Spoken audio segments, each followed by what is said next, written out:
become one flesh. ఇద్దరు ఒక్క శరీరంగా మార్చబడతారు. And what God has joined, let no man put asunder. దేవుడు ఎవరినైతే జత చేశాడో మరి భూమి మీద ఎవ్వరు కూడా వారిని విడదీయొద్దని దేవుని వాక్యం సెలవిస్తుంది. What is it that has made them one? What miracle took place that both of them became one? ఏ అద్భుతం జరగడం ద్వారా ఇద్దరు విభిన్న వ్యక్తులు ఒక్కటిగా వాళ్ళు చేయబడ్డారు. Both of them have grown up in different culture. వాళ్ళిద్దరు కూడా వేరే వేరే సంస్కృతుల్లో వాళ్ళు ఎదిగారు. Different families probably. రెండు కుటుంబాలు వేరే వేరే కుటుంబాల నుంచి వచ్చారు. And under different circumstances. వివిధమైన పరిస్థితుల ద్వారా వాళ్ళు పెరగడం జరిగింది. The husband and the wife are contrary to one another. భార్యాభర్తలు ఇద్దరు కూడా ఒకరికొకరు భిన్నమైనటువంటి వారు. Even if you see the vocals, the wife and the husband, their vocals, is different. వాళ్ళ కంఠస్వరాలు విన్నప్పుడు మరి భార్య కంఠం వేరుకుంటుంది, భర్త కంఠం వేరు. The hairstyle is different. వాళ్ళ వెంట్రుకల యొక్క మరి విధానం The body structure is different. అవయవ మరి శరీర సౌష్ఠవం Nothing is similar. Both are opposite to one another. ఇద్దరు కూడా భార్యాభర్తలు ఇద్దరు కూడా ఎవరు కూడా ఒకే రీతిగా ఉండరు. What is it that brings them together? What is it that makes them one? అయితే ఇద్దరు డిఫరెంట్ వ్యక్తులను ఒక్కటిగా చేస్తున్నది ఏంటి అనేది మనం If తెలుసుకోవాలి. we read in the book of Proverbs chapter 18 and verses 21 and 22. సామెతల గ్రంథము 18వ అధ్యాయము 20-21 వచనంలో మనం చూసినట్లయితే It says, life and death is in the power of our tongue. మన నాలుకలో జీవ మరణములు నాలుక యొక్క వశంలో ఉన్నవి అని దేవుని వాక్యం సెలవిస్తుంది. It's the first 21st verse speaks about life and death. It says the tongue has life and death, power of life and death. So నాలుకలో మరి జీవము మరణముకు ఉన్నటువంటి శక్తి నాలుకలో ఉంది అని దేవుని వాక్యం సెలవిస్తుంది. And the 22nd verse says, 22వ వచనంలో మనం he చూసినట్లయితే that finds a wife has found a good thing.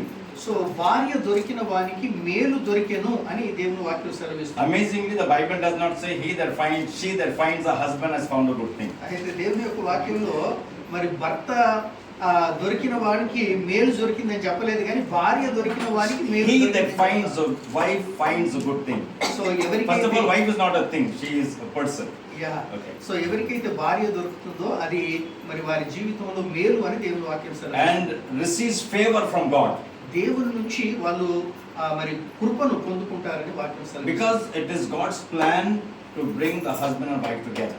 ఎందుకంటే ఇది దేవుని యొక్క చిత్తం, భార్య భర్తలు ఇద్దరు వ్యక్తులను ఒక్కటిగా చేయడం అనేది దేవుని యొక్క చిత్తం. Now if you see in the beginning when God created Adam, మనము బైబిల్లో చూసినట్లయితే మొట్టమొదటిగా ఎప్పుడైతే దేవుడు ఆదాము హవ్వను సృష్టించారో he took the dust of the earth, మరి భూమిలో మట్టిని తీసుకున్నాడు.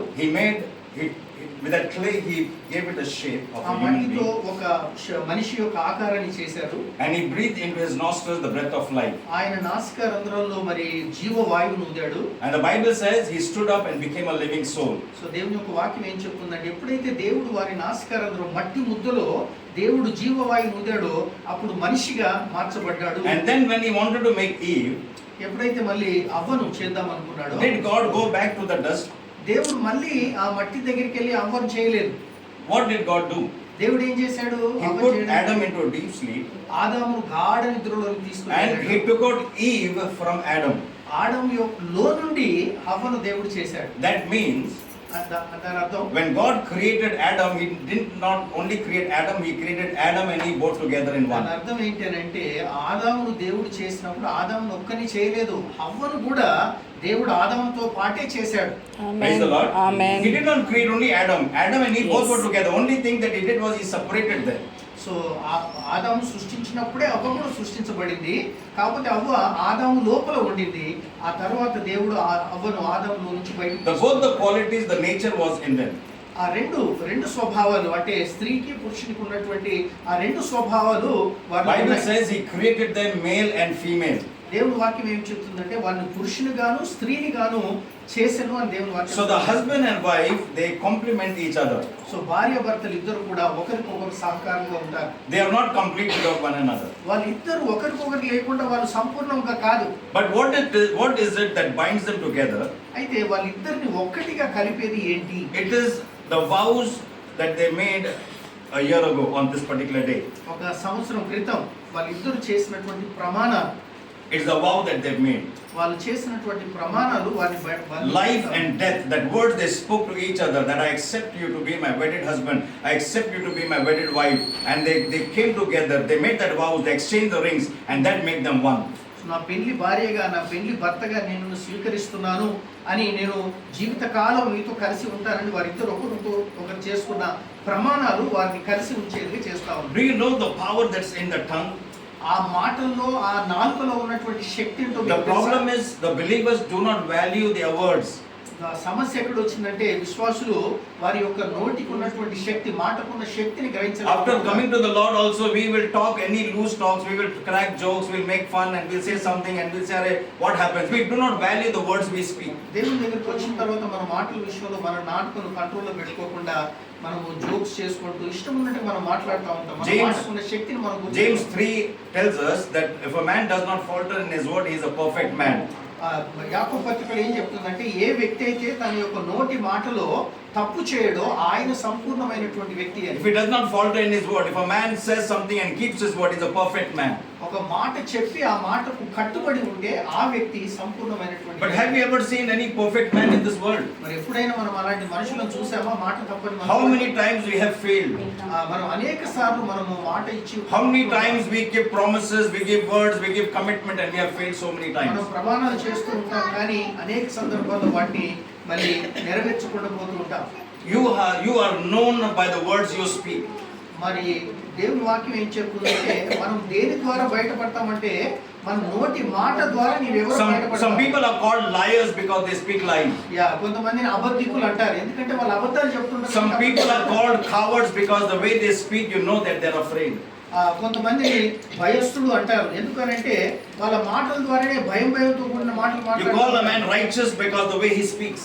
ఒక వ్యక్తిని నీతిమంతుడు అని చెప్తాం, ఎందుకంటే ఆయన నీతియుక్తంగా జీవిస్తున్నందుకు. A man is known by his words, the way he speaks. ఒక మనిషి తను మాట్లాడే మాటల ద్వారా ఆయన ఎవరో తెలియపరచబడతా ఉంటారు. I mean, it's such an important part, such an important area of our life. Once we are believers, we must see that we speak carefully and fearfully. అన్నిటికంటే ప్రాముఖ్యమైనటువంటి మన జీవితాల్లో ఏంటంటే మనం మాట్లాడే మాట అనే విషయం గ్రహించాలి. James chapter 1 verse 19 tells us. యాకోబు పత్రిక 1:19 It says you should be very slow when you speak. మనం మాట్లాడేటప్పుడు నిదానించాలని దేవుని వాక్యం సెలవిస్తుంది. You should be very slow to anger. మనం కోపించే విషయంలో నిదానంగా ఉండాలి. Very slow to speak. మాట్లాడే విషయంలో నిదానంగా ఉండాలి. And we must be very quick to listen.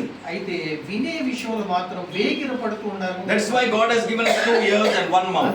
దేవుడు 2 చెవులను ఇచ్చాడు, 1 నోరుని ఇచ్చాడు. Okay, that we may speak less and hear more. కనుక నోటిలో ఒకటే నోరు ఇచ్చాడు, ఎందుకంటే తక్కువ మాట్లాడాలి. Especially in a relationship, we see that everybody wants to speak, nobody wants to hear. మరి ఈ భార్యాభర్తల సంబంధంలో మనము చాలాసార్లు గమనించేది ఏంటంటే, వాళ్ళే మాట్లాడాలనుకుంటారు కానీ ఎదుటి వ్యక్తి ఏం మాట్లాడుతుందో వినాలని ఆశ. Nobody wants to listen to anybody. Everybody wants to have the last word.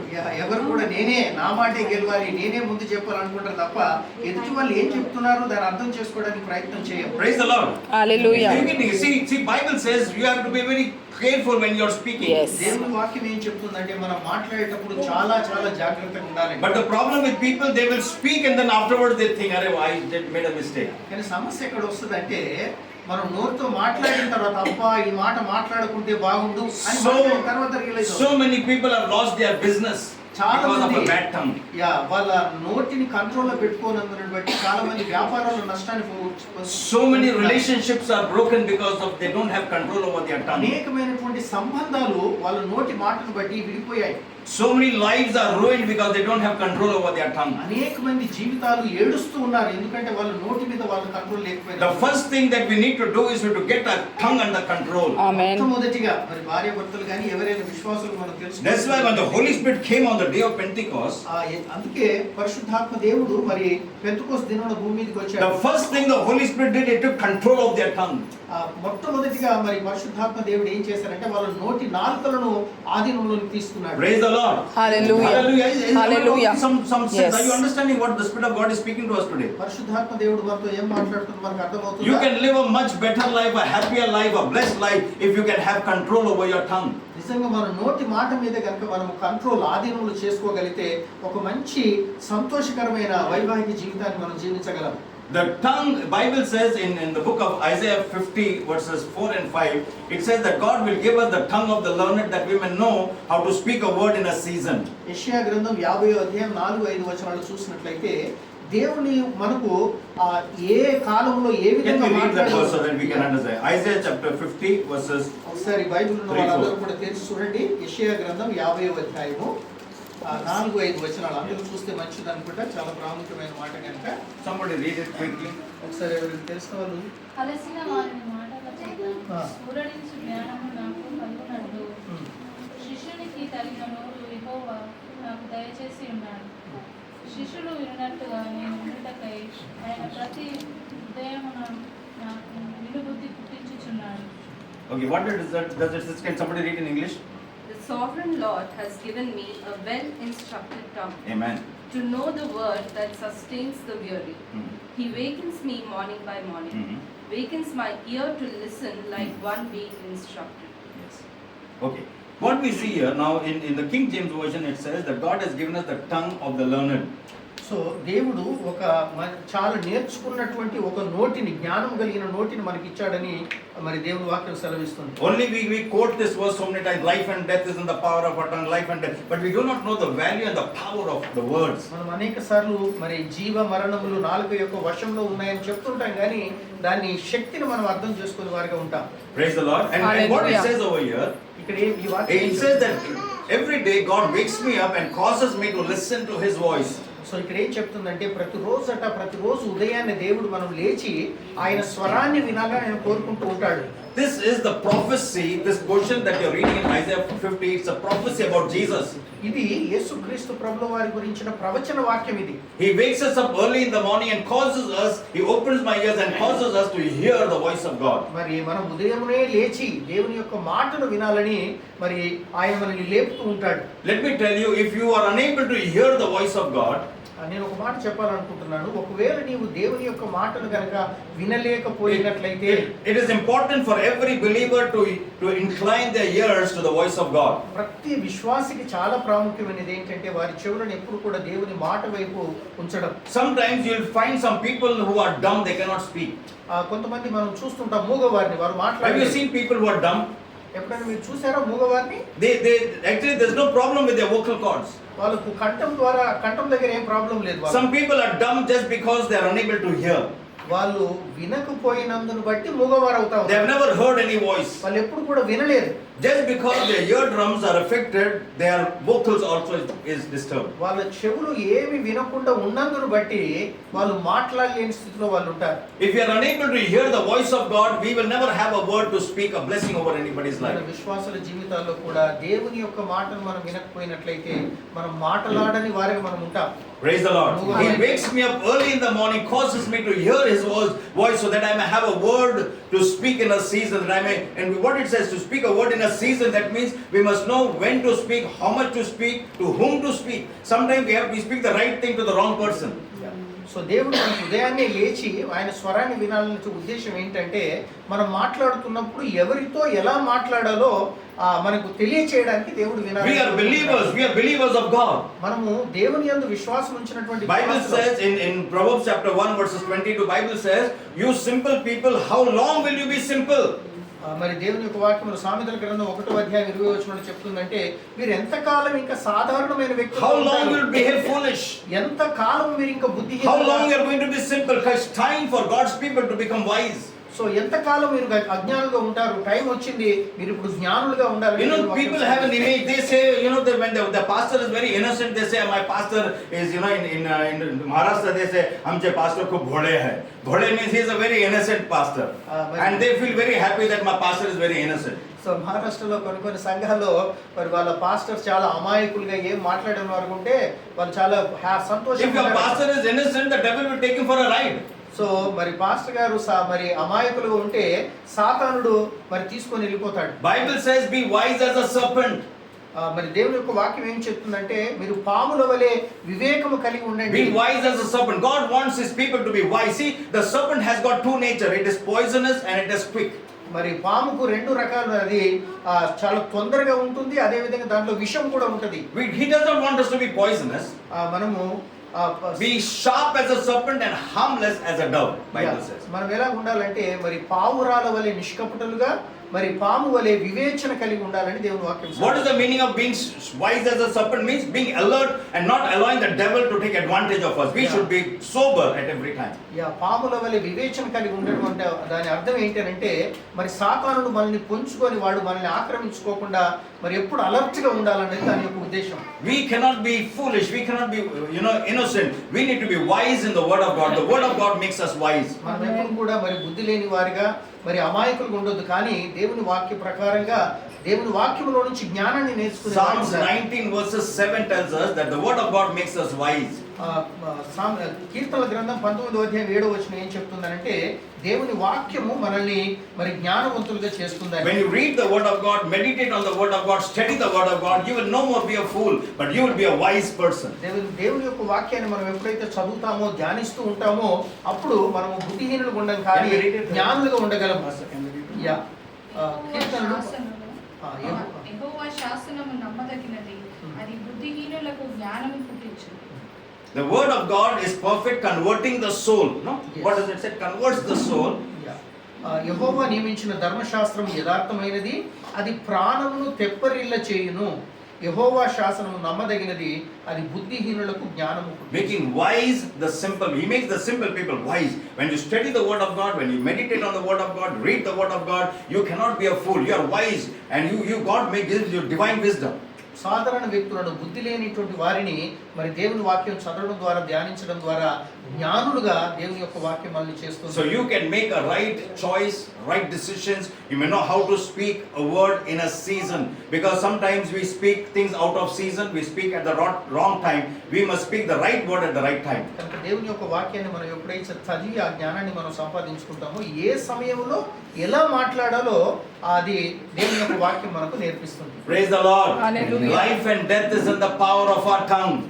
జీవ మరణములు నాలుక యొక్క వశంలో ఉన్నవి. Many marriages are broken, many families are broken because they don't have control over their tongue. అనేకమైనటువంటి కుటుంబాలు, అనేకమైనటువంటి భార్యాభర్తల జీవితాలు మరి నాశనం అయిపోయాయి. దానికి కారణం ఏంటంటే భార్యాభర్తలు ఇద్దరు కూడా వాళ్ళ నోరును వాళ్ళ కంట్రోల్లో పెట్టుకోలేకపోయినందుకు. There was this family, this couple, husband wife, every day they would have a big argument.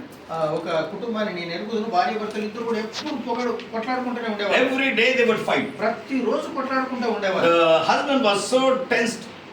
భర్త చాలా టెన్స్ గా ఉండేవాడు. So he went to somebody and he told him, "Yeah, every day we are fighting in the house. I do not know what to do." ఒకరి దగ్గర వాళ్ళ friend దగ్గరికి వెళ్ళి చెప్పాడు, నాకు ప్రతి రోజు మా ఇంట్లో గొడవ అవుతుంది, నేను ఏం చేయాలో నాకు అర్థం కావట్లేదు అని చెప్పాడు. So they took him to one man. He said, "Don't worry, there's a man. He'll give you a solution to your problem." Friend చెప్పారట, నాకు తెలిసిన ఒక వ్యక్తి ఉన్నాడు, ఆయన దగ్గరికి పోతే దీనికి మరి పరిష్కారం So when he told him his difficulty, ఆయన ఎప్పుడైతే తన యొక్క సమస్యను చెప్పాడు, he went inside and brought one bottle of water. ఒక బాటిల్ లోపల ఒక నీళ్లు ఉన్నటువంటి bottle, A bottle of magic water. ఒక మ్యాజిక్ తో కూడినటువంటి And he said that, whenever you know that the quarrel is going to take place, ఆయన ఏం చెప్పారంటే, మీరు ఎప్పుడైతే మీ కొట్లాట మీ ఇద్దరి మధ్య రాబోతుందని తెలిసిందో, every time you get the sense that the fight is going to take place, ఈ కొట్లాట మా ఇద్దరి మధ్య భార్యాభర్తల మధ్య రాబోతుంది, he said, "Take this bottle and take one sip of that." ఆయన ఏం చెప్పారంటే, బాటిల్ తీసుకొని ఒక ముక్క నీళ్లు తాగమని చెప్పారు. And keep it for 5 minutes in your mouth. ఒక 5 నిమిషాలు దాని నోట్లోనే పెట్టుకోమని చెప్పాడు. After that you can drink it. ఆ తర్వాత తాగు, కానీ ఒక 5 నిమిషాలు. So the next day, the moment the wife started saying something in your mind, is going to turn into a fight. So ఆయన ఏం చేశారంటే, భార్యతో ఏదో మాట్లాడేసరికి కోపం వచ్చిన వెంటనే తను నోట్లో This fellow ran to the cupboard. ఆయన మరి cupboard Started searching. The wife was wondering what he's searching for. ఆయన వెతుకుతూ ఉంటే భార్య అనుకుంటే ఏం వెతుకుతావు, Took out that bottle, took one sip. ఆయన మరి అందులో ఉన్నటువంటి బాటిల్ తీసుకొని కొంచెం తాగాడు. And she went on saying something. ఆమె చెప్తూనే ఉందాడు ఏదేదో. This fellow with that water in his mouth, looking at his watch for 5 minutes. నోట్లో ఆ నీళ్లు పెట్టేసేసుకొని వాచ్ చూస్తారు, 5 నిమిషాలు ఆగమని చెప్పాడు. She went on, whatever was there, she went on, speaking and rambling. ఆమె 5 నిమిషాలు మాట్లాడుతూనే ఉంది, ఏదేదో This fellow also wants to tell many things. ఈయన చెప్పాలనుకుంటా ఉన్నాడు. He's saying, "Wait, 5 minutes wait, then you see what I will show you." ఆయన అంటా ఉన్నాడు, ఒక 5 నిమిషాలు ఆయన అనుకుంటా. So 5 minutes she went on saying shouting, scolding and all. After that she became poor, she became quiet. 5 నిమిషాల తర్వాత ఆమె మాట్లాడిన తర్వాత ఆమె కూల్ అయిపోయి This fellow drank the water. ఇతను He said, now tell me what you have to say. ఇప్పుడు అన్నాడు, ఇప్పుడు చెప్పు నువ్వేం చెప్తావు. She said, now it is gone, it's over, now finished. Like that. అంటే నేనేమన్నా అయిపోయింది. That day there was no fight in the house. So ఆ విధంగా మరి ఇంట్లో This fellow said, this magic water is working well. So అప్పుడు ఆయన అనుకున్నాడు, "అరే, ఈ నీళ్లు ఏదో చాలా బాగానే పనిచేస్తుంది." Within 15 days the bottle was over. ఆ 15 రోజులు అంటే అన్నిసార్లు గొడవ అయిందన్నాడు. 15 రోజుల లోపలే So again he went to that person, he said, oh, give me sir, that bottle is really very powerful, give me one more bottle. అరే ఈ 15 రోజుల లోపల ఏం గొడవలు జరగలేదు. సో ఈయన అనుకున్నాడు ఈ మ్యాజిక్ బాటిల్ బాగుంది. So I told him, sir, there is no power, there is no magic in that water bottle. అప్పుడు ఆయన చెప్పిన మాట ఏంటంటే ఈ నీళ్ళలో ఏ magic That is simple water from the tap. అది మామూలు నీళ్ళే, ట్యాప్ లో పడినటువంటి మామూలు. The only miracle is that 5 minutes that you did not speak, whatever she had to speak, she spoke, and then the fire was blown off, and after that you were trying to fight with her. అద్భుతం ఎక్కడ జరిగింది అని అంటే ఆమె ఏదో మాట్లాడుతున్నప్పుడు నువ్వు నోరు మూసుకుని ఉన్నావు 5 నిమిషాలు సమస్య అంతా తీరిపోయిందని చెప్పాడు. You know, if we have control over our tongue, కనుక మన నాలుక మీద మనకు స్వాధీనం we can solve so many of our problems. మన లైఫ్ లో చాలా సమస్యలకు పరిష్కారం. I know people who get angry over small things, they will just kick the job, they say we don't want your job, they will get angry, they'll come home, they say I left the job, the boss said like this and I said like this, and they'll be so proud. After some time when they start feeling hungry, they wonder like what they did, and they say I made a mistake, I should not have said like this. So నేను కొంతమంది ఎరుగుదురు చాలా కోపిష్టులను మరి వాళ్ళ office లోపల వాళ్ళ యజమాని ఏదో చిన్న మాట అంటే ఆ కోపానికి మరి ఆ యజమాని మీద అరిసి మరి ఆ జాబ్ విడిచిపెట్టి ఇంటికి వచ్చిన తర్వాత తినడానికి తిండి లేక ఆకలి అయినప్పుడు అయ్యో నేను ఎంత పెద్ద Let తప్పు me tell you, anger is not wrong. ఆ కోపం అన్నది పాపము కాదు, తప్పు కాదు. Anger is not evil. ఆ కోపం అన్నది అది చెడు కాదు. They ask somebody, why do you get angry? He said, because my father would get angry. కొంతమంది ఎందుకే నువ్వు అంత కోపపడతావు అంటే మా నాన్న కూడా కోపిష్టి కనుక నాకు కోపం He వచ్చింది. said, why your father got angry? Because his father got angry. మరి మీ నాన్నగారికి ఎందుకు కోపం వచ్చిందంటే మా తాత కోపిష్టి అని Can you show me one person does not have anger? ఎవరైనా భూమి మీద ఎవరైనా ఒక్కరు నాకు కోపం ఎప్పుడు రాదు. You know, some people who look at me and look at our pastor, they say our pastor never gets angry. కొన్నిసార్లు మాలాంటి వాళ్ళని చూసినప్పుడు ఈ పాస్టర్కి ఎప్పుడు కోపం రాదు అనుకుంటారు. One day somebody came to know that I get angry. He was so shy. I said, I can't believe Pastor Alistair can get angry. I said, why not? I said, I am also human being. We too get angry. ఒకసారి ఒక వ్యక్తి నన్ను వచ్చి అడిగాడు, నాకు కోపం వస్తుంటే మీకు కోపం వస్తుందా సార్ అని చెప్పి నన్ను అడిగాడు. అప్పుడు నేను అన్నాను, Anger, everybody gets angry. So ప్రతి వ్యక్తి కూడా See, getting angry is not a sin. పాపము ఆ కోపం రావడం అన్నది పాపం Does God get angry? In the Bible we see God was angry. బైబిల్లో దేవుడు కూడా కోపపడ్డాడు. The problem is, సమస్య when anger starts controlling us, that becomes sin. ఎప్పుడు పాపం అంటే కోపము మనల్ని కంట్రోల్ చేస్తే మనల్ని స్వాధీనంలో ఉంచుకుంటే. When anger starts controlling me, so కోపం ఎప్పుడైతే మనల్ని and I start reacting as the anger comes into me, దానికి ఎప్పుడైతే నేను ప్రతిస్పందిస్తానో ఆ కోపానికి, some people start breaking everything in the house. కొంతమంది కోపం వచ్చినప్పుడు దాన్ని కొడతారు, దీన్ని Have you కొడతారు. seen people breaking everything in the house? మీరు ఎప్పుడైనా చూసారో కోపం ఉన్నటువంటి When they వాళ్ళు? get angry, they will take anything, they'll break all the television, they'll break everything in the house. కొంతమంది కోపం వచ్చినప్పుడు చాలా కోపం వచ్చినప్పుడు టెలివిజన్ ఇంట్లో ఏది కనపడుతుంది. After 10 minutes, he himself will be sitting down and repairing that. After that, he only sits and repairs that. ఆ తర్వాత ఆయన టీవీ చూడాలంటే దాన్ని రిపేర్ చేస్తా ఉంటాడు. See, the problem is not with your anger. కనుక సమస్య అన్నది కోపంతో కాదు. We must see anger God has put in us so that we may control, give it a shift. Anger is a power. See, anger will do something that you will never do otherwise. So దేవుడు కోపాన్ని Are you getting what I'm trying to say? దేవుడు కోపాన్ని మనలో ఎందుకు పెట్టాడు అని అంటే ఆ కోపం మీద మనం జయం పొందడం ద్వారా Amen. మనం ఒక బలమైనటువంటి వారు. You know, if I'm angry, I'll break this. If I'm not angry, I'll not break that. So మనం So that's a power. Anger is a power. So కోపం అన్నది ఒక శక్తి దాంట్లో ఉంది. Think if somebody tells me, Alistair is a useless fellow. ఒకసారి ఊహించండి, ఎవరైనా నాతో ఈయన వ్యర్థుడు, ఈయన He is good for nothing. ఈయన దేనికి పనికిరాడు. He is the worst man I've ever seen. నేను అసలు నా లైఫ్ లో చూసినటువంటి చెడ్డ I can get angry, I can break everything, I can fight with him, I can do anything. అప్పుడు నేను కోపం తెచ్చుకొని ఆయనతో కొట్లాడగలను, దీన్ని పగల కొట్టగలను. Or on the other side, వేరే పక్కన చూస్తే I can say you have said like this, but I'll prove you wrong.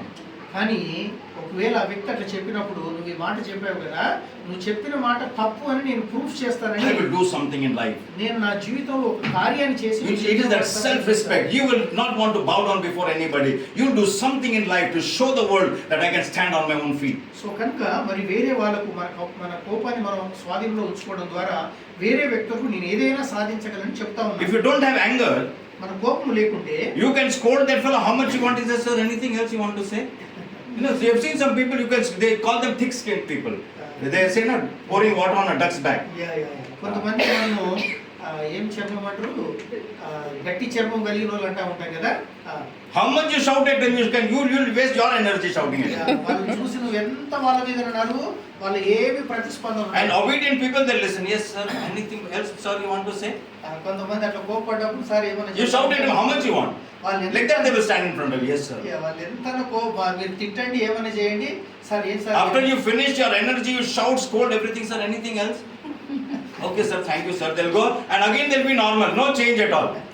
So అట్లా కోపపడిన తర్వాత మరి ఈయన మెల్లిగా తగ్గింపు కలిగి ఉండి ఎట్లా అనడం ద్వారా మరి ఆ కోపం అన్నది పోయి దాని ద్వారా ఏ మార్పుగా ఉండదు. Bible says, be slow to anger. దేవుని వాక్యం ఏం చెప్తుందంటే కోపపడే విషయం Husband and wife. God, see, the only thing that will keep your marriage is the way you speak to one another. భార్య భర్తలారా, మరి మీ యొక్క వివాహ జీవితము నిలబడి ఉండాలంటే మీరు ఒకరితో ఒకరు ఎలా మాట్లాడుకుంటున్నారు అనే దాని మీద ఆధారపడి. I do not have that much time, but just 1, 2, 3 things I will tell you. You can read it later on. Read 1 Peter chapter 3, 1 to 7. You must read it later on. I'll just give you a few things from there. ఇప్పుడు సమయం ఎక్కువ లేదు కానీ దయచేసి భార్య భర్తలందరూ కూడా ఈ వాక్యాన్ని note The first verse over there in 1 Peter chapter 3, verse 1 రాసిన మొదటి పత్రిక 3వ అధ్యాయము 1 నుంచి 7 వచనం. 1 and 2, if you read, it says, sometimes you see, when you're a bachelor, now think for me, I was a bachelor when I got saved. నేను రక్షించబడినప్పుడు అయ్యగారి గురించి చెప్తూ నేను అతను వివాహం కాలేనప్పటికీ ఇంకా I was a bachelor when I was became a believer. రక్షించబడినప్పుడు విశ్వాసంగా మార్చబడినప్పుడు నేను So I could make a right choice and find a proper life partner who is godly and God fearing. So నేను నాకు వివాహం నా భార్య విషయంలో ఒక మంచి విశ్వాసి అయినటువంటి భార్య నాకు కావాలని నేను కోరుకున్నాను. But some people, after they get married, they become believers. కొంతమంది ఏంటంటే వివాహం అయిన తర్వాత విశ్వాసులుగా మార్చబడుతుంటారు. So once you get married and one becomes a believer, one is still an unbeliever. So మరి వివాహం అయిన తర్వాత ఒకరు రక్షించబడి ఇంకొకరు రక్షించబడకుండా ఉంటే. So one day one fellow came and he said, he told one of the pastors, not me, but one of the pastors, he said, Pastor, I'm looking out for a good proposal for me. ఒక అతను నా దగ్గరికి వచ్చి ఈ మాట చెప్పాడు, pastor గారు నేను ఒక మంచి విశ్వాసి అయినటువంటి భాగస్వామిని పొందుకోవాలని నేను కోరుకుంటానని చెప్పాడు. So the pastor was looking at everybody. He met his that one new person has come to the church. He wants to get married, looking for a good life partner. If you have anybody, let us know. So pastor కూడా సంఘంలో చెప్పాడు, ఇట్లా ఒక కొత్త విశ్వాసం వచ్చాడు, ఆయన ఒక విశ్వాసి అయిన భార్య కొరకు ఎదుగుతున్నాడు, మీకు ఎవరైనా తెలిసిన వాళ్ళు ఉంటే నాకు చెప్పండి అని చెప్పాడు. So one person said, Pastor, that fellow is already married. అప్పుడు ఒక వ్యక్తి చెప్పారంట, పాస్టర్ గారు ఆయన ఆల్రెడీ వివాహం అయింది అని. So Pastor Paul said, you are already married? అప్పుడు పాస్టర్ గారు ఆయన అడిగారంట, నువ్వు ఆల్రెడీ He వివాహం said, yes, Pastor, I am married. ఆయన చెప్పారంట, పాస్టర్ గారు He said, he said that time was unbeliever, no? So I didn't make the proper choice. I made the wrong choice. ఆయన ఏమన్నాడంటే, నేను అప్పుడు అవిశ్వాసిగా ఉన్నాను కానీ ఇప్పుడు Now I am a believer. So ఇప్పుడు విశ్వాసి I want to marry the right person in my life. ఇప్పుడు విశ్వాసి అయిన కనుక ఒక విశ్వాసి అయిన భార్యని ఇప్పుడు It చేసుకోవాలి. does not happen that way. See, if you are a bachelor, you make a choice. If you are unmarried, you are married and then become a believer. ఒకవేళ వివాహం కాకంటే ముందు నీవు బ్యాచులర్ గా ఉండి వివాహం అయిన తర్వాత ఒకవేళ నీవు Doesn't mean that you go and look out for somebody else. అయితే అప్పుడు నువ్వు వెళ్ళి ఒక రక్షించబడిన వ్యక్తి కొరకు In 1 Peter chapter 3, the first 2 verses tell us that is all speaking to the wife. He says, if your husband is an unbeliever, live in such a way, live in such a beautiful way that he may see your life and he may be converted to the Lord Jesus. So దేవుని వాక్యం ఏం చెప్తుందంటే మొదటి 2 వచనాల్లో, మీరు ఒకవేళ అవిశ్వాసి అయిన భర్తను కనుక మీరు కలిగి ఉంటే మీ పవిత్ర ప్రవర్తనను చూసి వాళ్ళు విశ్వాసంలోనికి రావాలి, వాళ్ళు రక్షించబడాలి, అలాంటి ప్రవర్తన ప్రవర్తించండి అని దేవుని వాక్యం చెప్తుంది. Praise the Lord. It applies even to the husband. If the husband is saved, the wife is not saved, you live such a wonderful life that she may see your life and she may say that I also want to accept Jesus. ఒకవేళ భర్తలు రక్షించబడి భార్యలు రక్షించబడిన వారిగా ఉన్నట్లయితే భర్తల యొక్క మంచి ప్రవర్తన ద్వారా భార్యలు విశ్వాసంలోనికి రాగలరు. But I have seen some of the women, they'll be praying, but they'll be taunting their husband. They say, this fellow is going to go to hell. కొన్ని విశ్వాసీ అయినటువంటి భార్యలు నేను చూశాను, వాళ్ళు ప్రార్థన చేస్తూ ఉంటారు, కానీ నా భర్త తప్పకుండా వాడు నరకానికే వెళ్తాడని చెప్పేసి వాళ్ళు చెప్తా ఉంటారు. They are so, and for years together he is not saved. ఎన్నో సంవత్సరాల నుంచి ఇంకా రక్షించబడలేదు. They'll be praying also, Lord, the people who are doing the evil things will go straight to hell. The husband was just praying about him. They're praying for him to go to hell. How will he get saved? భార్య ప్రార్థన పరాలనుకొని విశ్వాసగా ఉంటూ తన భర్త కొరకు మరి ఈ అక్రమం చేసే వాళ్ళంతా నరకానికి వెళ్తారని చెప్తా We are the ఉంటారు. light of the world. So మనము ఈ లోకానికి వెలుగై ఉన్నాం. If one is saved, the whole family is saved. ఒకరు రక్షించబడితే కుటుంబం అంతా కూడా It రక్షించబడుతుంది. doesn't mean that if I'm going to heaven, my wife can live any life and she can go. It doesn't mean. He said, but because of me, because of light that is in me, she will also be saved. Amen. నువ్వు ఒకటి రక్షించబడితే అందరూ కూడా పరలోకానికి వెళ్తారని కాదు, కానీ నువ్వు రక్షించబడడం ద్వారా కుటుంబం అంతా కూడా రక్షణలోనికి వచ్చి పరలోకానికి వెళ్తారు. Another Amen. thing, it says the wife is a weaker vessel. దేవుని యొక్క వాక్యం ఏం చెప్తుందంటే భార్యలు బలహీనమైన ఘటాలు అని వాక్యం చెప్తుంది. Wife is a weaker vessel. భార్య ఒక బలహీనమైన ఘటం. And we have heard this sermon so many times మనం ఈ ప్రసంగాలు ఎన్నోసార్లు వినుంటాం. that wife is a weaker, and the women also have heard it so much that they have become so weak listening to that. మనం చాలాసార్లు ఈ ప్రసంగాలు వినొచ్చు, భార్యలు కూడా విని విని విని నేను బలహీనమైన ఘటాన్ని అని చెప్పి మేమే బలహీనులు అని వాళ్ళు In అయిపోతాం. Maharashtra, the people will come to us and they will tell us, Pastor, now my mother has become very old, she cannot do any work in the house, so we want somebody to do work in the house. So we said, keep us some. No, we want to keep one. I want to get married. So Because they think if we bring a wife in the house, she's there to clean the house, sweep the house, and wash the vessels. కొంతమంది ఏంటంటే pastor గారి దగ్గరికి వచ్చి అడిగారంట, pastor గారు మా అమ్మ చాలా ముసలాం అయిపోయింది, ఇంట్లో చాలా కష్టంగా ఉందని, మరి ఏం చేయాలంటే నేను పెళ్లి చేసుకోవాలనుకుంటానండి. Because God said, no, He'll give a helper. ఎందుకంటే దేవుని వాక్యం చెప్పింది కదా, నీకు ఒక సహకారిని హెల్ప్ మేట్ ఇస్తానని చెప్పింది కదా. Then God said He'll give a helper, no? He'll make a helper for man. So what is her job? To wash vessels, wash clothes, sweep the house. So కనుక హెల్పర్ అని అంటే ఇంట్లో పని చేసుకోవడాలు, ఇల్లు దోమడాలు, ఇల్లు ఉండడాలు, ఇదే కాదు. Weaker vessel. But you know, we have to understand, their Bible is talking physically. అది శారీరకంగా బలహీనత కొరకు మాట్లాడుతుంది. God is talking physically. Physically, a woman may be weak. శారీరకంగా స్త్రీలు కొంత బలహీనరాలు కావచ్చు. Now, I do not have so much time to tell you. The book of Proverbs, one of the book of wisdom, the last, it closes from the verse 10, chapter 31, verse 10 onwards. If you read that portion, you'll see the woman is such a strong character. సామెతల గ్రంథం చాలా జ్ఞానయుక్తమైనటువంటి పుస్తకం Bible అంతట్లో కూడా. అందులో చివరి అధ్యాయంలో మరి స్త్రీ గురించి చాలా విపులంగా అక్కడ రాయబడింది. I can give you so many examples about women. They are so strong, such a strong character. So స్త్రీలు ఎంత బలమైనటువంటి వాళ్ళు నేను చాలా ఉదాహరణలు మీకు చెప్పగలను. Helper does not mean that she is only there to do the odd jobs. Helper అని అంటే అవేవో కొన్ని మరి చేయకూడని పనులు చేసేటట్టు దాని కొరకు కాదు. We must understand the Holy Spirit also is a helper. మనం అర్థం చేసుకోవాల్సింది ఏంటంటే పరిశుద్ధాత్మ దేవుడు కూడా మనకు సహాయమే. The Holy Spirit is a helper. Without the Holy Spirit, we can't even say that Jesus is Lord. పరిశుద్ధాత్మని యొక్క సహాయం లేకుండా యేసుక్రీస్తు ప్రభువు మన రక్షకుడని మనం చెప్పలేము. Praise the Lord. Hallelujah. So in the same way, when a husband and wife stand together, they become a strong force. So ఎప్పుడైతే భార్య భర్తలు ఇద్దరు కలిసి ఒకరి దగ్గర ఉంటారో వాళ్ళు చాలా బలమైనటువంటి సాధనాలుగా వాళ్ళు ఉండగలరు. It is not good for a man to be alone. మనిషి పురుషుడు ఒంటరిగా ఉండడం అది మంచిది కాదు. In the book of Ecclesiastes, ప్రసంగి గ్రంథం chapter 4, 4వ అధ్యాయం, if you read from 9 onwards, 9వ వచనం నుంచి కనుక మనం చదివితే there it says it's not good for a man to be alone. If he falls, one falls, the other will lift him up.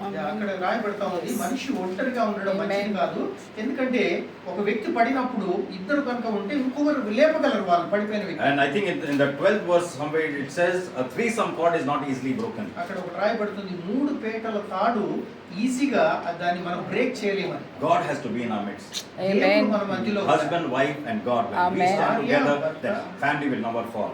భార్య భర్త వారి మధ్యలో పరిశుద్ధాత్మ దేవుడు మనం ఉంటే మన జీవితాలు ఎప్పుడు. Last thing I will tell and close. Amen. ఒక మాట చెప్పి నేను ముగించాలనుకుంటున్నాను. What is the marriage? Why I want to ask you, why does the devil hate the families? మిమ్మల్ని ఒక ప్రశ్న అడగాలనుకుంటున్నాను. You know the devil hates the families? మీకు తెలుసా సాతానుకి ఇష్టం లేనిది ఏంటంటే కుటుంబ వ్యవస్థ. If the devil wants to make your life miserable, he will make your family life miserable. ఒక జీవితాన్ని వాడు పాడు చేయాలంటే కుటుంబ వ్యవస్థను వాడు పాడు చేస్తే సరిపోతుంది. He will make your house a hell. మీ కుటుంబాన్ని ఒక నరకంగా. There are many people who don't want to come to their home.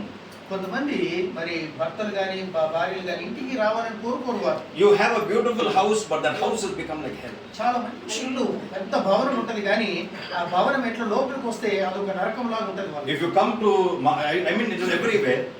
You say that there are the builders, such huge builders are coming.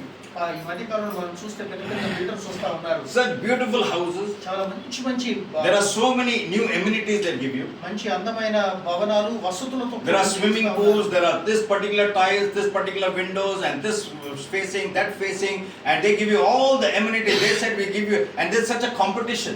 చాలా సౌకర్యాలతో కూడినటువంటి భవనాలు నిర్మిస్తూ మరి ఎంతో పెద్ద competition ఉంది. వాళ్ళకంటే మేము ఇంకా బాగా కట్టి మీకు ఇస్తామని చెప్పడం. One person is giving one swimming pool, other fellow is giving two swimming pools. ఒక వ్యక్తి ఒక బిల్డర్ ఒక స్విమ్మింగ్ పూల్ ఇస్తే ఇంకొక ఆయన 2 స్విమ్మింగ్ పూల్స్ ఇస్తారు. There are competitions going on among the so builders. Builders మధ్యలో చాలా కాంపిటీషన్ వెళ్తా ఉంది. But the Bible tells us నేను వాక్యం ఏం చెప్తుందంటే in Psalms 127, 127 కీర్తనలో it says, unless the Lord builds the house, the builder will labor in vain. Amen. యెహోవా ఇల్లు కట్టించని యెడల కట్టువాని ప్రయాసము వ్యర్థమే. I yet Amen. have to find a builder who can say, I will give you a house, and that house there will be blessings. కనుక ఇక్కడ ఒక builder ఉన్నాడు. ఆ builder ఏం చెప్తా ఉన్నాడంటే నేను మీ ఇంటిని కడతాను, అది ఒక మంచి ఇంటిగా నేను మీకు ఇస్తానని In చెప్తాను. that house there will be peace. Amen. ఆ గృహంలో ఎప్పుడు సమాధానం ఉంటది. In that house there will be joy. Hallelujah. కుటుంబంలో ఎప్పుడు సంతోషం He ఉంటుంది. will give you this tiles and that tiles and this window, that flooring and that facing and this facing. All that he can give you, but no builder can guarantee you peace and joy and happiness in ఈ your లోకంలో family. ఉన్నటువంటి builders అందరూ కూడా మంచి మంచి కిటికీలు మరి దర్వాజాలు వాళ్ళు ఇవ్వగలరు కానీ ఒక సంతోషమైనటువంటి ఇంటిని ఎవరు కూడా ఇవ్వలేరు. Unless the Lord builds the house, the builder will labor in Yes. vain. యెహోవా ఇల్లు కడితే తప్ప ఆ కట్టువాని యొక్క ప్రయాసం వ్యర్థమే. Amen. God wants to build our home. Yes. దేవుడు మన కుటుంబాలను కట్టాలనుకుంటున్నాడు. You know, the devil has made, I've seen people, I'm telling you, I've seen people coming to the church, they will jump, they will dance, they will shout, they will praise, they will do everything, but when they go home, the house is like hell. నేను కొన్ని కుటుంబాలు నేను ఎరుగుదును. వాళ్ళు మందిరానికి వచ్చినప్పుడు చాలా సంతోషిస్తారు, స్తోత్రం స్తోత్రం అంటారు, అన్ని బాగానే చెప్తారు కానీ వాళ్ళ ఇంటికి వెళ్ళినప్పుడు ఒక నరకాన్ని వాళ్ళు I have చూస్తారు. seen it, I've been serving the Lord for many years. నేను చాలా సంవత్సరాలు మరి దేవుని సేవ చేస్తూ అనేక In the church, when you see them, you'll say this is the one of the best couples. వాళ్ళని చర్చిలో చూసినప్పుడు అబ్బా వీళ్ళు ఎంత మంచి భార్య భర్తలు అనిపిస్తారు. You go to their house, the house will be like hell. కానీ వాళ్ళ ఇంటికి వెళ్ళి మనం చూస్తే అది ఒక నరకము ఇల్లు లాగా ఉంటది. అది The devil hates the families.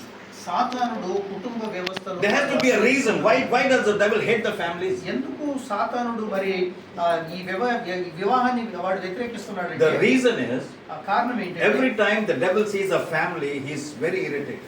ఎప్పుడు ప్రతిసారి ఒక మంచి కుటుంబాన్ని చూసినప్పుడు వాడు సంతోషంగా ఉండలేడు. Because he sees the husband as Christ and the wife as the bridegroom, Amen. as the church. ఎందుకు అలా సంతోషపడడు అంటే భర్తను ఒక క్రీస్తుగా వాడు చూస్తున్నాడు, భార్యను ఒక సంఘంగా చూస్తున్నాడు, వధువుగా చూస్తున్నాడు కనుక మనకి అది ఇష్టం లేదు.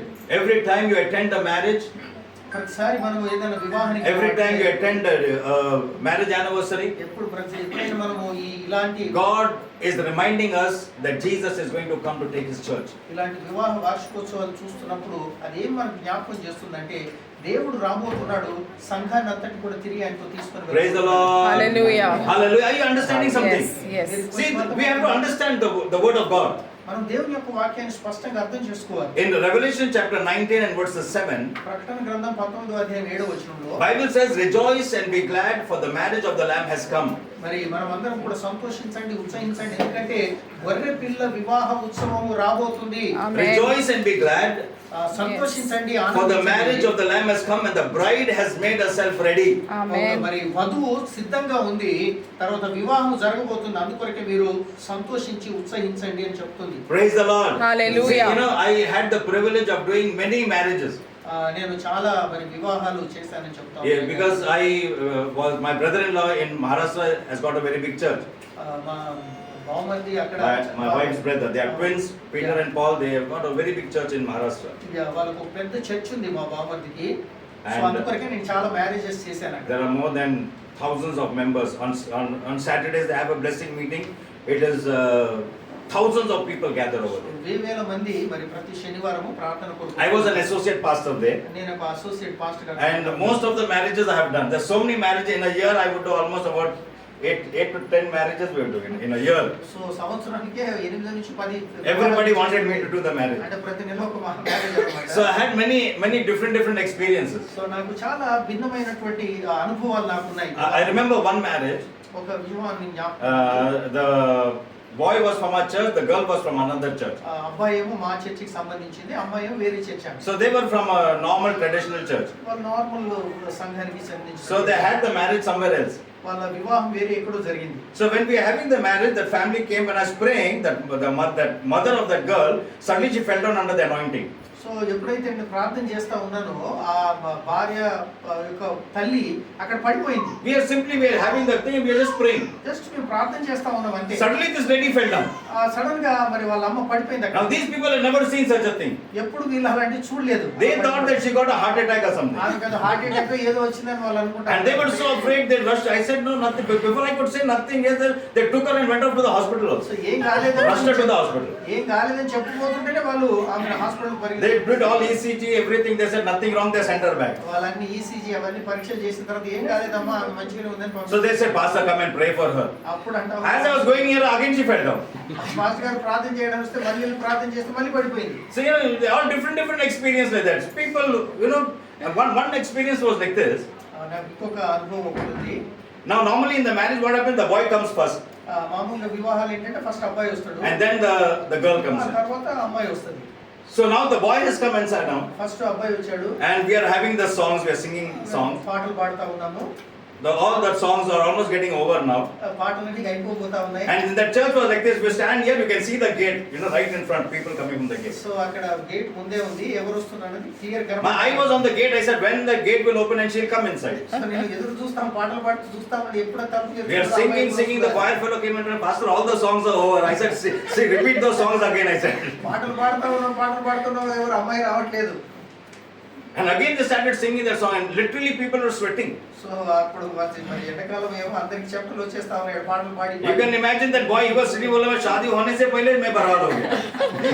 He was in his own tension, going on looking, somebody is coming out from the side. అక్కడ టెన్షన్ గా ఎదురుస్తున్నా పక్కన అమ్మాయి కూర్చుంటుందని ఎదురు చూస్తా ఉన్నాడు. And the people who were sitting down there, అక్కడ కూర్చున్నటువంటి వారు they were literally whispering. I told my wife, I'm going to have biryani and come, and this marriage doesn't take place. What happened? All tense. Everybody's tense. నా భార్యతో చెప్పాను, ఎప్పుడు తొందరగా వివాహం అయితే బయటకు వెళ్ళి బిర్యానీ తీసుకుని తిందామంటే ఇంకా అసలు అమ్మాయి రావాలి. I'm thinking first time I'm having like this experience. We are waiting for the marriage, and I didn't know how to conclude it. I was wondering how to conclude this now. What to tell that girl ran away or something happened? What happened? We don't know. నా life లో మొట్టమొదటి వివాహం అది. అంతసేపు పాటలు పాడుతూ But అసలు అమ్మాయి ఉందా ఎవరైనా. Finally the gate opened and that girl came. చాలా గంటల తర్వాత తలుపు తెరుచుకొని All took a deep breath. అప్పుడు అందరూ కూడా గొప్ప శ్వాస తీశారు. But I was imagining, అప్పుడు నేను అనుకుంటా ఉంటాను, Bible says, rejoice and be glad. See, marriage is a time of rejoicing. Bible ఏం చెప్తుందంటే మ్యారేజ్ అంటే సంతోషపడడం, ఉత్సహించడం. Rejoice and be glad, సంతోషించి ఉత్సహించండి. for the bride has made herself ready. ఎందుకంటే వధువు తన్ను తాను సిద్ధపరచుకొని, The church is ready. సంఘం సిద్ధంగా But ఉంది. if Jesus comes and the church is not ready, it is not a time of rejoicing, it's time of mourning. So యేసుక్రీస్తు వచ్చి సంఘం కనుక సిద్ధంగా లేకుంటే అది సంతోష సమయం కాదు, కానీ దుఃఖపడే The సమయం. question that we need to ask today is, ఈ రోజు మనం ప్రశ్నించుకోవాల్సిన ప్రశ్న ఏంటంటే, if Jesus comes, ఈ రోజు కనుక యేసయ్య are వస్తే we ready? మనం సిద్ధంగా ఉన్నామా? Praise the Lord. Hallelujah. So every time you attend a marriage, God is speaking to the church. ప్రతిసారి మనం వివాహాలు అటెండ్ అయినా Prepare yourself. మనము వివాహం కొరకు I am going to come. యేసయ్య వస్తానని చెప్పిన I am మాట going to జ్ఞాపకం come. చేసుకోవాలి. ఆయన చెప్పాడు నేను Praise the రాబోతున్నాను. Lord. And the marriage shows us the church, Lord Jesus and the church. That's why the devil is against the marriages. So వివాహముకు అంటే సాతానికి ఎందుకు అంత ఇదంటే, ఈ జరగబోయే వివాహంలో యేసయ్య వచ్చి మరి సంఘాన్ని వివాహం And the Lord చేసుకోబోతున్నాడు. says మనకి ఇష్టం లేదు. in Exodus 25 verses 8, నిర్గమకాండం 25వ అధ్యాయం 8వ వచనంలో, make me a sanctuary నాకు ఒక నివాసాన్ని మీరు ఏర్పాటు చేయండి, that I may come and dwell in the midst నేను of my అక్కడికి వచ్చి people. వారి మధ్యలో నివాసం Amen. ఉండేలాగా Make me a sanctuary. నా కొరకై ఒక Let your నివాసం family be a ఏర్పాటు sanctuary. మీ ఫ్యామిలీ, మీ కుటుంబం యొక్క దేవుని Let it be a నివాసం. holy place అదొక పరిశుద్ధమైన స్థలంగా where ఉండేది. God can come and dwell in the midst of Amen. you. దేవుడు నీ కుటుంబం కుటుంబంలోనికి వచ్చి మీతో పాటు నివసించేలాగా. If you are fighting and quarreling and using all kinds of word against one another, can God come and dwell in that house? భార్య భర్తలు ఒకరినొకరు తిరుగుకుంటూ కొట్టుకుంటూ అట్లా ఉన్నట్లయితే దేవుడు వారి కుటుంబంలో How uneasy the Spirit of God may be feeling in some of the families, the way they are fighting and cursing one another, the Holy Spirit may be feeling, what should I do now? అలా కొట్లాడుకుంటున్నటువంటి కుటుంబాలు పరిశుద్ధాత్మ దేవుడు ఎంత బాధపడుతుంటాడు. ఇప్పుడు నేనేం Make చేయాలి? me a sanctuary. నా కొరకు ఒక మంచి Make me a నివాసాన్ని sanctuary. నా కొరకు ఒక నివాసాన్ని Make me a holy place, నాకు ఒక పరిశుద్ధమైన స్థలాన్ని that I may come and dwell in the midst of my people. దేవుడు మన మధ్యలోనికి వచ్చి వారి మధ్యలో నివసించాలి. Let our families become holy and rejoicing and praising and glorifying God. మన కుటుంబాలు సంతోషపడుతూ దేవుని స్తుతిస్తూ ఆనందించే And the pattern that God has made, దేవుడు ఏర్పరిచిన ఒక విధానం. it says the husband should love the wife as Christ loved the church and gave himself for it. దేవుడు ఏర్పరిచిన విధానం ఏంటంటే భర్త భార్యను ప్రేమించాలి. యేసయ్య సంఘాన్ని ఏ విధంగా ప్రేమించాడో భర్తలు Now, భార్యను ఆ విధంగా I don't ప్రేమించాలి. have time to go deeper into that. నాకు సమయం ఎక్కువగా లేదు దాన్ని That is the extent, that is the level God wants the husband to love the wife. So ఎంతగా భర్త భార్యను ప్రేమించాలంటే యేసయ్య సంఘాన్ని ప్రేమించినంతగా భర్తలు భార్యను In ప్రేమించాలి. return, God does not tell the wife to love the husband. So దానికి ప్రతిగా భార్య భర్తను ప్రేమించాలని చెప్పలేదు. Nowhere in the Bible it is written that the wife should love the husband. బైబిల్లో ఎక్కడ కూడా భార్యను భర్తలను ప్రేమించాలని ఎక్కడ Okay, రాయబడింది? but now does it mean that she should not love the husband? అంటే See, love is the essence of our every believer. God has told us to love our enemies also. So ప్రతి విశ్వాసికి దేవుడు ఇచ్చిన మాట ఏంటంటే శత్రువులను కూడా మీరు ప్రేమించాలి. But agape love, కానీ అగాపే ప్రేమ అంటే it is not given any verse. There is no verse in the Bible that says that wife should agape. Only one place it says that is also not agape. That is in Titus, I believe 2:4. In Titus chapter 2 and verse 4, where it says that it tells the teach the wives to love their husband and their children. That's not agape love. తీతుకు రాసిన పత్రిక 2వ అధ్యాయం 4వ వచనం ఒక దగ్గర నేను అనుకుంటా మరి భార్యలు భర్తలను ప్రేమించాలని రాయబడింది. The wife needs to respect the husband. భార్యల గురించి చెప్పబడిన మాట ఏంటంటే భార్యలు భర్తలను Two things it గౌరవించాలి. says: be submissive to the husband. రెండు విషయాలు భార్యల గురించి చెప్పబడ్డాయి. Second thing it says respect your husband. ఒకటి విధేయత కలిగి ఉండండి, వారిని గౌరవించండి అని చెప్పబడింది. And see, it is love and respect. I don't have that much time. I know we are already late. అది మనం ఆలస్యం అయిపోయింది కనుక నాకు వివరించడం ఎక్కువ సమయం లేదు. It's like, God has made the husband wife different. దేవుడు భార్యను భర్తలను వేరే వేరుగా తయారు చేశాడు. When a man is disrespected, ఒక భర్త ఎప్పుడైతే see, it's like a cycle. It's like a cycle. ఇది ఒక చక్రం లాంటిది. When you disrespect me, ఎప్పుడైతే మనం వాళ్ళని I అగౌరవపరుస్తామో react in a rude manner. మనం అప్పుడు చాలా కోపంగా వాళ్ళకు ప్రతిస్పందిస్తాం. I become rude. చాలా కోపిష్టి. And when I behave rude, నేను ఎప్పుడైతే చాలా కఠినంగా the wife ప్రవర్తిస్తానో, feels unloved.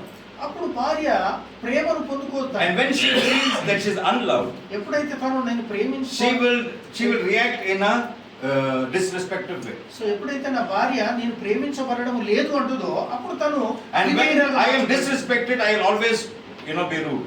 So it becomes like a cycle, so ఇది ఒక చక్రం లాంటిది అనమాట. అంటే గౌరవపరచడం never ending cycle. Their whole life can be destroyed in this cycle. So జీవితాంతం ఇది ఎప్పుడు కూడా ముగించబడేది కాదు. జీవితాంతము ఈ చక్రంలోనే But the moment the husband loves the wife, ఎప్పుడైతే భర్త భార్యను ప్రేమిస్తాడో automatically she'll start respecting the husband. Automatic గా భార్య So now the circle was going anti-clock.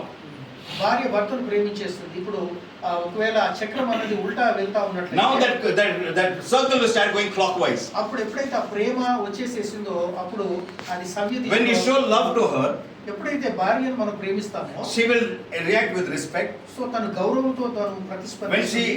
When she respects you, automatically you start loving her. ఎప్పుడైతే భర్తను respect చేస్తుందో అప్పుడు automatic గా భర్త ఆమెను And the ప్రేమిస్తాడు. moment you start loving her, she will respect you.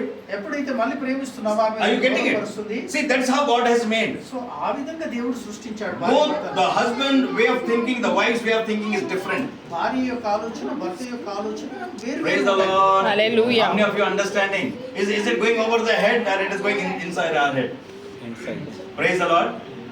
So these are some practical things. There are many things, but I believe whatever God has allowed me to speak has made some sense to you. కొన్ని practical ప్రతి కుటుంబంలో జరిగే విషయాలు దేవుడు నాకు మీతో బోధించాలని కోరుకుంటా ఉన్నాడు. Praise the Lord. And Hallelujah. home can become a happy place. You can enjoy your life, you can enjoy your marriage, you can enjoy this life that God has. Life is only once. Why should we ruin it and destroy it? గృహం మంచి ఆనందకరమైన గృహంగా ఉండగలం. ఇది దేవుడు అనుభవించిన ఒకే జీవితం, తర్వాత మన జీవితం లేదు. ఇచ్చినటువంటి ఒకే జీవితాన్ని ఆనందంగా సంతోషంగా మనం గడపడానికి ప్రయత్నం చేద్దాం. Praise the Lord. Hallelujah. Hallelujah. Let us close our eyes.